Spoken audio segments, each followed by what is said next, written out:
خوبه که زندگی ما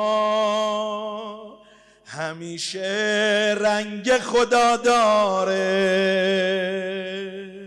چه خوبه تو کشوری هستیم که معصومه و رضا داره،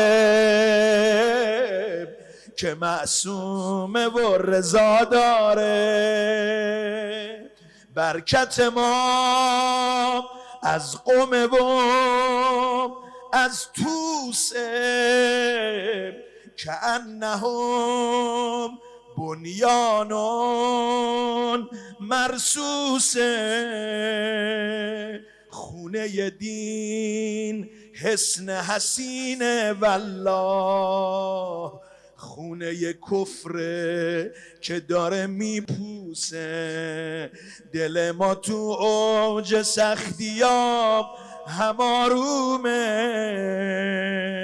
آخه سلطان هست و حضرت معصومه. یا معصومه اشفعی لنا، یا معصوم بگو اشفعی لنا یا معصوم. یه بند دعات کردم تقدیم کنم، خادمیه تو راه آل الله. همیشه آرزومون بوده، چه خوبه که هر جایی که رفتیم یه گنبد روبرومون بوده. کشور بابل هوایجه، هر جا میری یه حرم، یه گنبد، یه زیارتگاه. کشور ما مملکت سلطانه، تو دل ما امیده و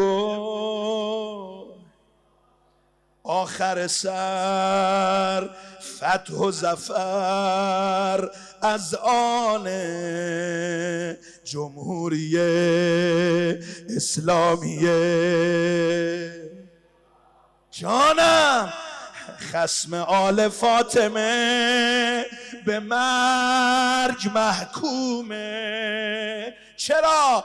آخه سلطان هست و حضرت معصومه. آخه سلطان هست و حضرت یه بار برا بار آخر، یا معصومه اشفعی لنا، یا معصوم اشفعی لنا یا معصوم.